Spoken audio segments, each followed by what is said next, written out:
Yoo yaa harka fuunee ashamaa akkam jirtanii hordoftoota chaanaalii kiyyaa egaa barumsa konkolaataa tokko jennee eegaleetiin jira.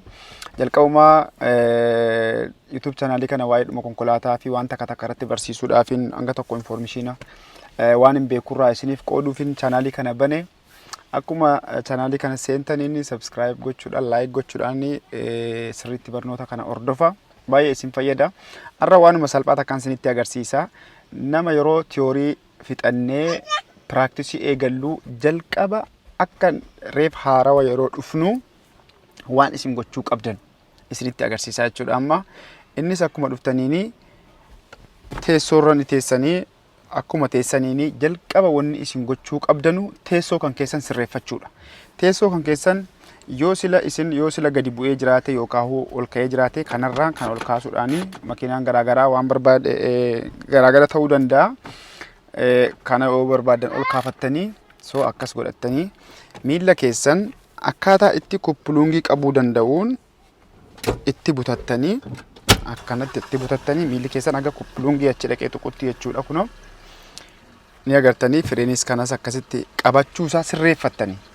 Erga kana sirreeffattanii booddee mariin kun illee marii kanas akkanas ta'utti hin qabdanu. Mariin kun harki keessan akkasitti xiqqoo kanarraa akkas kana gadi qabattanii kunoo kana xiqqoo kana gadi buustanii akkas godhanii marii akkasitti qabdanii harki keessan akkanas baay'ee jechuun qabu. Akkanas immoo harkifatee akkanas jechuun qabu.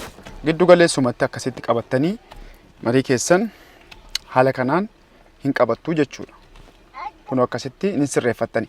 Erga kana sirreeffattanii kaatanii teessuma keessan sirreeffattaniitu akka fireeniidhaa fi firisoonii qabuu dandeessanutti miila keessan erga teessoo keessan sirreeffattanii booddee wanni isin gochuu qabdanu daawitii keessoo keessanii sirreeffattu.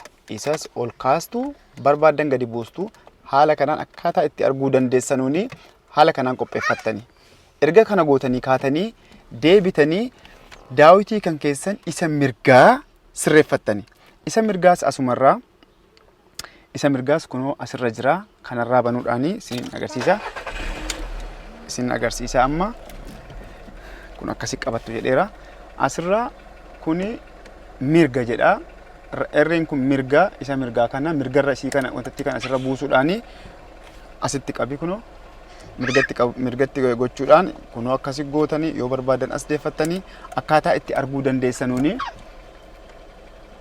akka itti arguu dandeessanu haala kanaan haga barrii kan keessan kana barrii lammanuu arguu dandeessanutti jechuudha. Barrii lamman kana haga argitanutti akkasi sirreeffattanii jechuudha. Yoo xiqqaate duddubbee konkolaataa 3 arguu qabdanii.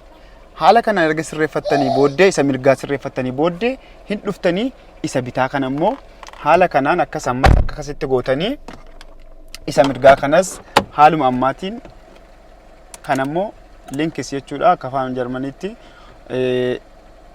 elliidhuma kanarra keewwattanii isas akkaataa sirreeffachuu dandeessanuun akkaataa isinitti kana intinii kana lammansaa arguu danda'uuni barrii kanaa qabaa barrii kanaa jechuudha. Akka sanatti hin sirreeffattanii erga kana gootanii booddee wanni isin hundayyuu teessoo sirreeffattaniitu marii qaban marii keessan sirreeffattaniitu daawitii keessoo ka mirgaa ka bitaa hunda erga sirreeffattanii booddee achirraan amma erga kana hundayyuu godhattanii booddee qabattoo keessan hidhattu. Namtichi inni bakka purufaatti yoo fudhannee amma inni kan isa nu qormaatudha. Inni akkasuma taa'ee isin ilaalaa jira. Akka seentaniin jechuudha. Qarooma nama qaroome yookaan nama tiyoorii sirriitti baratee dhufe fakkaachuudhaafis wannoota kana erga naasin dhuftanii akka seentaniin kana yeroo isin sirreeffattanu namtichi taa'eetuma isin ilaala. Taa'eetuma isin ilaala yeroo isin waan kana hunda gootanu inni namtichi akka waan sirrii akkati sirriitti waan sammuun kan kee akka qaroomee ta'e qaroomee jiruu fi akkasumas immoo tiyoorii irraa akkati waa barattee hubataa jechuudha. Kanaaf wannoota kana godhaa jalqaba irratti waan kana godhaa.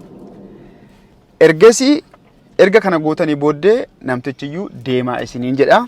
Akkaataa kuppuluungii itti galfatamuu fi maarshii tokkoo fi maarshii lammaffaan sadaffaan akkamitti galfatamaa maal ka fakkaatu waan kana immoo paartii lammaffaa irratti isiniif ibsa.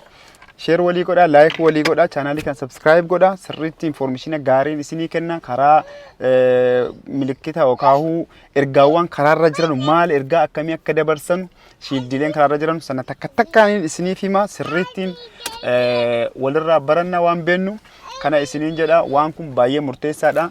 Waan tokko wanti isinii dhaamu keessa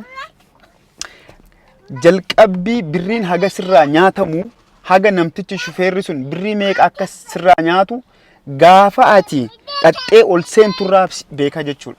Yoo ati akkuma dhuftee ol seenteen kursii kan kee inni sirreeffadhu jennaan ati sirreeffatte. Daawitii kana ati inni sirreeffadhu naan yoo sirreeffatte isa kanallee yoo kana hunda inni sitti mee jennaan ati sirreeffatte si dhumatee jira. Si dhumate yoo xiqqaate saatii baay'ee sirratti qabatee jira jechuudha inni. Sa'a dheeraa sirratti qabataa jechuudha. Kanaafuu ati aktiif taatee argamuu qabda. Akka seenteen hin seentaa haloo jettaanii afaan itti biyya feete haa ta'u hin dubbistaa akka dubbisteen ati maaliif dhufte konkolaataa oofuudhaaf dhufte. Kanaafuu waan sanaaf itti qophooftaa jechuudha. Teessuma kan kee sirreeffachuu, marii kan kee qabannaa isaa sirreeffachuu, daawitii kan kee keessoo kabakkee kakee hundaayyuu sirreeffachuu, erga sirreeffattee kaate qabattoo kan kee hidhachuu hunda isaa erga yoo ati ofii kan keetiin goote namtichi teeshiniin isaa akka ati waa hundaa beektu itti yaada jechuudha. Hatame jechuudha teeshiniin isaa. Kanaaf sa'aatii baay'ee sirraa gadi buusa.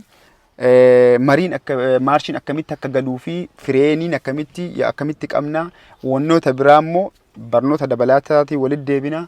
Subscribe gochuu hin dagatina. Yeroo gaarii qabaadhaa. Nagaatti.